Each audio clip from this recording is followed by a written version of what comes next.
In the past week, we've seen islands rendered inhabitable, beaches disappearing, temperatures rising to 35 degrees Celsius, along with lives being lost due to the impacts of climate change.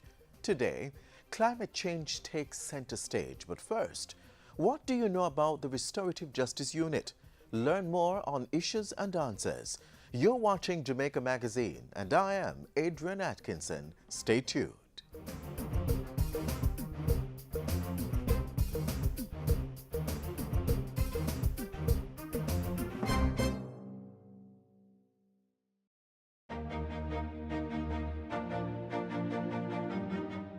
Respecting yourself, how you carry yourself is very important.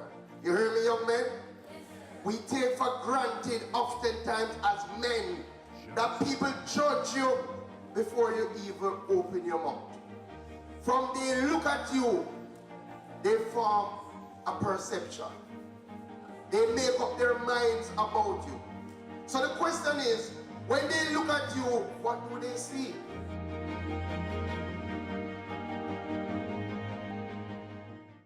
Understand you might not always agree, but you can respect somebody else's view. Respect my life. Respect my dad. Yeah, man, respect. It doesn't take anything to be respectful. And you can never tell the impact you will have just by saying, good morning, please, thank you. Respect. The Restorative Justice Unit is designed to help citizens resolve disputes in order to attain amicable solutions. Coordinator of the unit, Kalila White, tells us more.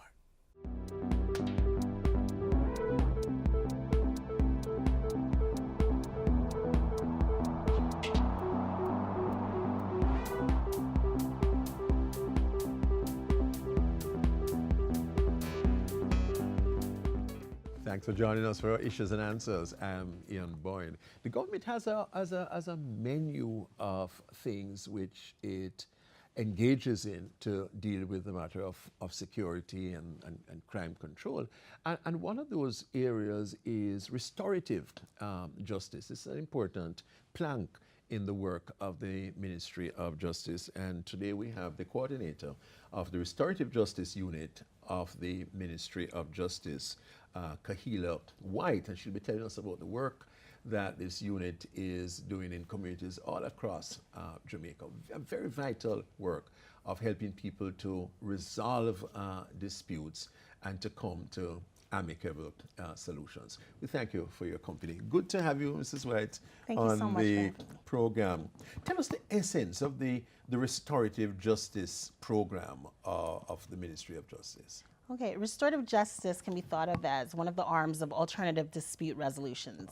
It's another way of thinking about crime, where individuals are most interested in solving their conflicts in a successful manner, run by facilitators at centers throughout the island. We have 10 centers throughout the island. Outside of the court system. Outside of the court system. It's a means of dealing with outside of the court system. We reduce case backlog. That's one of the goals. That's very important. And then we really want to promote peace and have individuals change, have a cultural paradigm shift with resolving conflict in a peaceful manner. So that's the essence. That's the essence of restorative justice. So there are about, 10 centers? There are. In communities like what do you? We have communities in Augusttown. We just opened our latest centers, July 2017 of this year in West Kingston, Tivoli Gardens and Denhamtown. Restorative Justice Centers are our latest two. Yes. So you work in a number of inner city communities? Definitely. That's where the needs are. We've gone in those communities. We're in the West, we're in Montego Bay and Sav Lamar. We have communities, Tower Hill here in Kingston, Trenchtown, Spanish Town, Clarendon.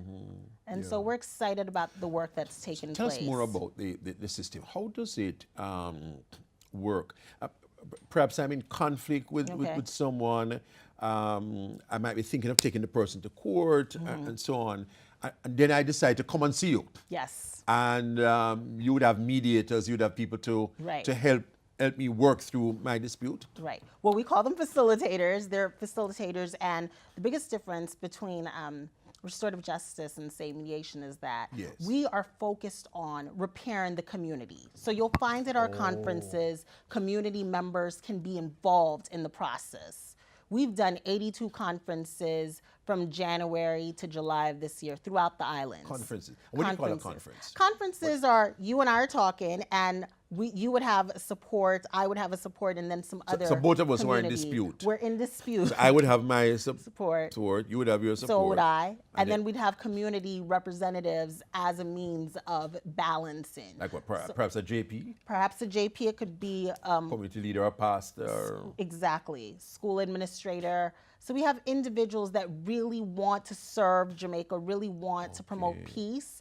We're having a rallying cry. Join us. Become a restorative justice facilitator. You can pick up a form to be a restorative justice facilitator or volunteer either at the Ministry of Justice or at any of our centers island-wide or even online. I see. One can volunteer to be a You facilitator. can volunteer and go through the training process because it's a training process whereby you would go and hear from other individuals and be walked through the process of ensuring that the conference would run smoothly, how to deal with different types of individuals, communication skills, diversity, conflict resolution. You would learn all of that.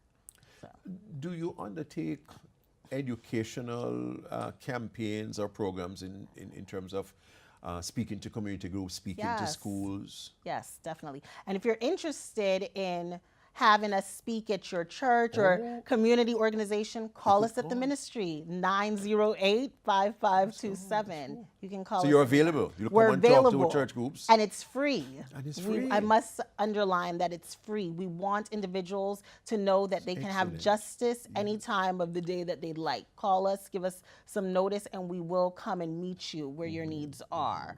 And you will also teach us about conflict management principles. Most definitely, most definitely. Conflict management And we've done techniques. this in corporate sectors. We've had conferences. If you're having disputes at your workplace, you can call can us call you and you deal and we'll with do conferences. So, we're excited about what's taking place in justice. We just opened up our first justice center in St. Anne. So we're really excited. That's going to have restorative justice, child diversion, and we're going to offer other services that you would find at Ministry of Justice. You're going to be able to access information about human trafficking and legal aid. So we're really excited about what's going on. Yes. So a great deal is happening in terms of restorative justice. Not only are there facilities for people to manage actual disputes, but there's a lot of dissemination of information telling people what they can do to prevent disputes. And many of these disputes end in deaths. So the high crime rate is related to our inability to deal with disputes. The coordinator of the Restorative Justice Unit of the Ministry of Justice, Kahila White, is our guest on Issues and Answers. We take a break.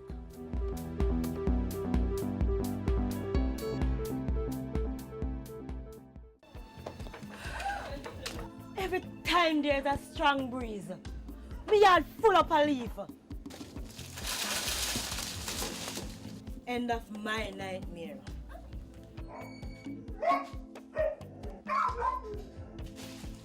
She can't chop down the guava tree and get away with it. It's a bearing fruit tree. It's alright. Me and I will have it out in here today. Lord Jesus. Move, move. What you do? Stop. John, want here, man. What? John, look here. At least hear what she have to say first now. Hear what she have to say. We know, but don't bother the war situation, man. Listen, we can go down to the Restorative Justice Center, you know, man, and sort this thing out. You don't want to set up yourself for jail. Come on, let's sort out this thing. Once and for all.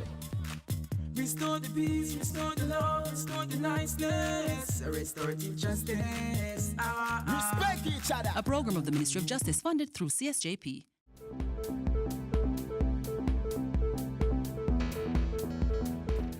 Welcome back. Kahila White is the coordinator of the Restorative Justice Unit of the Ministry of Justice, and we're talking about the Restorative Justice program. Is this program working in Jamaica where culturally we have not done well at conflict resolution? We are not a generally consensus building culture. What has been your experience in the communities? Emphatically, yes. Resoundingly, yes. It's working in Jamaica. I can't tell you how many receptive to it? people are not only receptive, they've bought in. Just this past year from January, we've had 82 conferences island-wide with 684 individuals that were a part of the process of coming to an agreement. Out of the 82 conferences, we had 78 agreements come out of this where individuals agreed that, you know what, we had a conflict, we're going to resolve it, here's what we both like to take from this. People are willing to change if they're explained to that the process is free, this can lessen the stress in your life, and it's another way to reduce the huge backlog that we're having in the court system.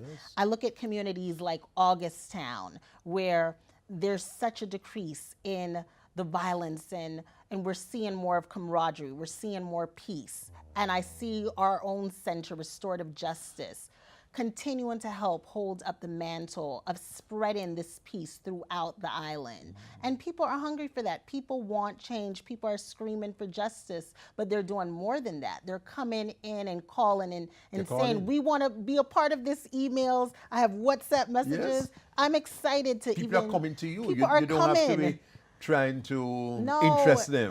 People are coming to us and saying, come to our church, come to our office space. We're having a conflict. So I'm seeing a cultural shift in terms of how people are thinking about resolving their issues. Even children, when we go into the schools and we talk about, I did a role play earlier today at Norman Manley High School, and the children want to learn how to resolve these issues in a peaceful manner. They don't have to pick up the machete, they don't have to pick up knife or bottle or threaten each other. They can listen to each other's stories and say, okay, I'm hearing how this impacted you. I'm hearing how you felt. How can we move forward from this? What would you like me to do? And you have spouses who come in also? Yes, of course. We have spouses that come in. We have neighbors that come in and settle. So it's been a wonderful experience to see and be a part of. Yes. And you're a licensed family and marriage therapist? Yes, I am. So you have experience in resolving conflicts. And a lot of our disputes are domestic disputes. That's a source of a number of murders. So we do need help in that particular area. How would you situate the importance of restorative justice and the government's restorative justice program in the whole effort at containing crime and just building a more peaceful society? I think the great thing is we have a minister, Minister Delroy Chuck, and the permanent secretary, Mrs. Carol Palmer. They are committed to They're committed to this program. I mean, the rallying cry is being heard. And what's happening is we've started taking up this baton to say, we will not sit down and see things happen. So it's a matter of going into the schools, going into the churches, getting our justices of the peace to come on board with us, become facilitators, and help us teach each other how to manage these situations better. If I can't handle it at home, let me go to some professionals that are trained to sit down, talk to individuals in a peaceful and a loving manner. And the heart of restorative justice is about grace and forgiveness, something most Jamaicans would be able to identify with. So it works. That's very much a part of our Christian culture. Of course. And Christian socialization. And in restorative justice, you also aim toward reconciliation. It's not just a matter of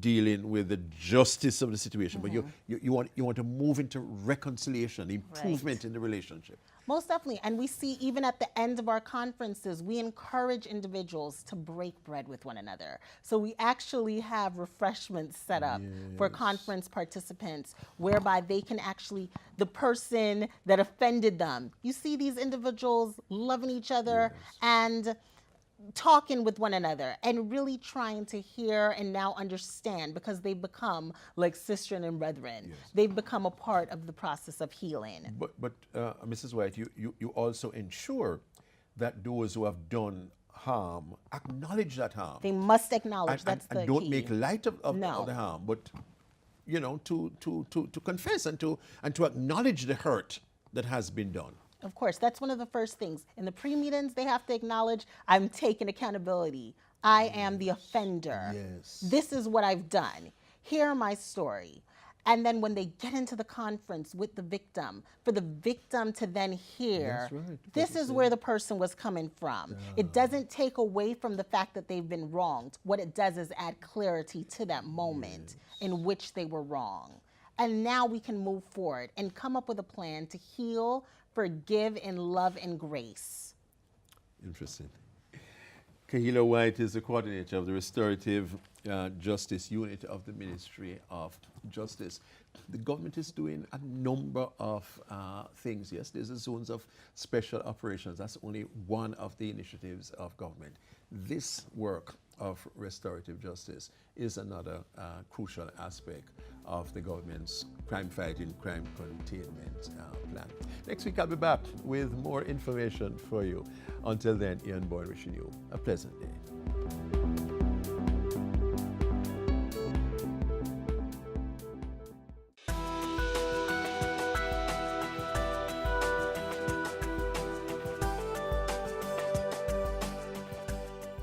The Ministry of Education, Youth and Information is committed to ensuring that every Jamaican child has the best learning environment to thrive and needs your cooperation to make the education system work successfully. That is why we are ensuring that all Jamaicans have full access to secondary education. Tuition is free of cost to you, but the government can't pay for everything, so do continue with your voluntary contributions. These contributions cover the expenses of co-curricular and sports activities and school development projects. We have also increased our support for PATH students. That's right, PATH students are not expected to make contributions, and they will be provided with 5 days of free lunches. We know that a hungry child cannot learn. The ministry has implemented a literature book rental program, free insurance and IDs for PATH students in high schools. This government cares for you. We believe that every child can learn. Every child must learn. Protect Jamaica, plant your grass. Help us become more resilient to climate change impacts. Protect Jamaica, plant a tree. It improves the island's national biodiversity. Trees may be fruit, ornamental, or timber, but must be native or suitable to the area's natural landscape. Join the Jamaica Million Tree Campaign and help to plant 1 million trees by June 30, 2019. This is a call to action by the National Environment and Planning Agency. Have you given any thought as to what you can do to mitigate climate change? Get some tips next. Warning, warning, warning! The world over is changing, and a number of the changes are as a result of the way you and I have chosen to live. From driving a car to garbage disposal, using electricity to light and cool your homes. All these activities contribute to the evolving problem known as climate change. Climate change is happening now. For some strange reason, Jamaica doesn't have any rainfall at all. What I know right now is that it's a very hot summer. The drought is killing us. From the farmer to the housewife, climate change has no boundaries. It does not discriminate. If I was to define climate change, I would say something like it's the long-term changes in measures of climate happening over very, very long periods of time, and specifically due to human activities. So the first is, of course, things that we burn for electricity, so gas and coal and oil. And when we burn those fossil fuels, we put certain gases in the atmosphere which are known as greenhouse gases. And those greenhouse gases cause the eventual warming of the earth. And then the other one would be land use change. So, for example, when we cut down the trees and replace the trees by concrete, you know, trees are what we call a natural sink. They take carbon dioxide out of the atmosphere. At the onset, the situation might seem dismal, but if we act now, we can begin adapting to the impacts of climate change. The school of thought is that there are really three key actions. The first is what they call mitigation. And by mitigation, you know, the climate change context is Well, maybe we need to not put out as much greenhouse gases, which are causing the problem in the first place. The second key action then is figuring out how to adapt. And adapting means learning to live within the new context that we are creating for ourselves, the new climate context. The third critical plank is always education. You know, we have to begin to educate people about climate change. The country has been implementing a number of climate change resilient programs since 1995, when it became party to the United Nations Framework Convention on Climate Change, UNFCCC, the main international treaty on climate change. The adaptation, mitigation, and education strategies have been reflected in the development of the Vision 2030 National Development Plan through Goal 4 under Outcome 14, Hazard Risk Reduction and Adaptation to Climate Change. The Climate Change Division has a leading role in coordinating these initiatives. The Climate Change Division is set up to accomplish a number of objectives, and that includes improving the general awareness of the public as to what climate change is and what as a country we can all do in order to make ourselves better prepared for the likely and significant impacts. The division has been making strides in creating awareness about climate change and each individual's role in protecting the environment. As a country, we need to think, how can we reduce our greenhouse gas output? One obvious way is, for example, renewable energy. You know, so to pursue renewable energy as a viable energy option. Our main activity is to ensure that we keep whatever forests we have in Jamaica intact. And in areas that we have lost the forest, is to replace it. We have seen where our shoreline is changing. We've been doing a lot of work with replanting of mangroves, and we encourage replanting of seagrass. We have done work with establishment of coral nurseries, artificial reefs. We have experienced firsthand and will continue to see the changes that result from climate change.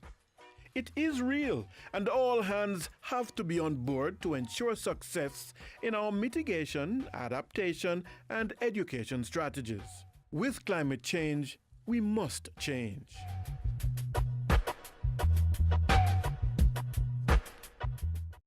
Keep we island clean, so clean. From the peaks to the beach, so clean.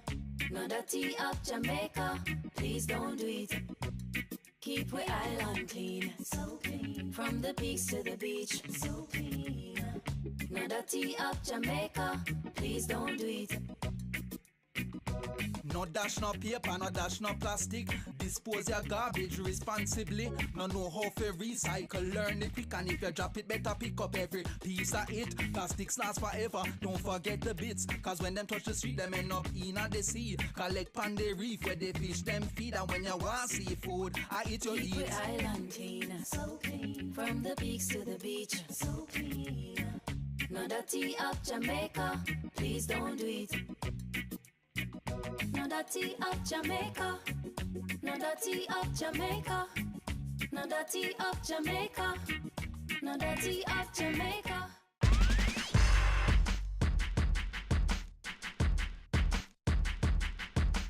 As we are near the third staging of the Youth Climate Change Conference, take a look around you and note all the environmental happenings. What do you think you can do as to help the growing issue? This year, on October 10 and 11, the Youth Climate Change Conference will be bringing hope to Jamaica's youth. As youths, we recognize the need to act now on climate change, to secure this earth we call our home. The climate trends impacting Caribbean countries are clear. YCCC 2017 will seek to increase the capacity of youth to advocate for climate-sensitive policies and actions, from the levels of communities right up to government, through the climate advocacy training that will be delivered to some 50 participants. This year's conference is being held under the theme our climate, our voice, our change. Advancing youth action through partnership for global impact. Join in on preserving our environment. After all, it's part of how we will make Jamaica the place of choice to live, work, raise families, and to do business.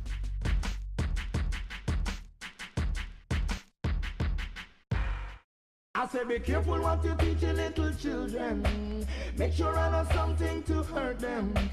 Mind what you saying to my sister. She could be the next Prime Minister. Sexual abuse is always a very difficult thing to confront, particularly when the alleged victim is a child. Parents, if it is that you suspect that your child has been sexually abused or is in a vulnerable set of circumstances where an abuse may occur, we encourage you to have dialogue with your child. Take the child to the pediatrician who normally attends to the child. If there is no such pediatrician, take your child to the clinic, to the hospital, to some medical practitioner who can do an assessment for you. It's very important as well that we don't just look at the physical side, but we also seek to find the kind of psychosocial support that a child may need. Does the child need a session with a counselor? Does the child need to speak with a pastor who is used to dealing with these issues? Does the child need to get that ongoing psychological support to assist with the healing process and also to assist the child in becoming strong enough, as it were, to deal with the various processes that will follow once it is that you suspect an abuse has occurred? If it is that the child actually discloses when you engage the child in discussion that, yes, mommy and daddy, I was abused, we encourage you to entertain the child, to listen to what the child has to say to you, and to take it very seriously. So we really urge you to have those discussions and to seek guidance in terms of, do I speak to the police about this, which we always say you have to. Because once a child has been sexually abused, it's a criminal matter, and it means that once at all possible, the child should be assisted to go through the processes so that the perpetrator can in fact be held accountable. Support your child and let them understand in very clear terms that they are not the cause or the reason for this abuse having been perpetrated. But the most important element is to support them, get them access to the services that they need, and give them a chance to have you give them that listening ear. For these tips and of course any other information that deals with children, that is anyone under 18 years, please feel free to contact the Office of the Children's Advocate. We're at 72 Harbour Street, downtown Kingston, and our numbers are 948-1134, or website www.oca.gov.jm. Thank you. Watch what you teach your little children. Make sure I know something to hurt them. Mind what you saying to my sister, cause she could be the next Prime Minister.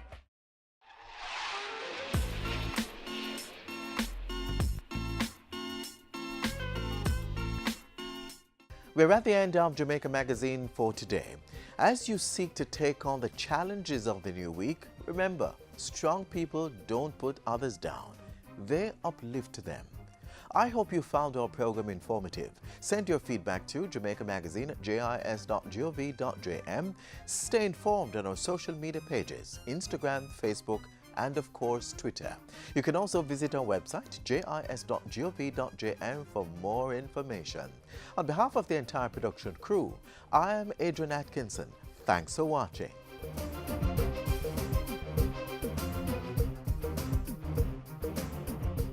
This has been a production of the Jamaica Information Service, the voice of Jamaica.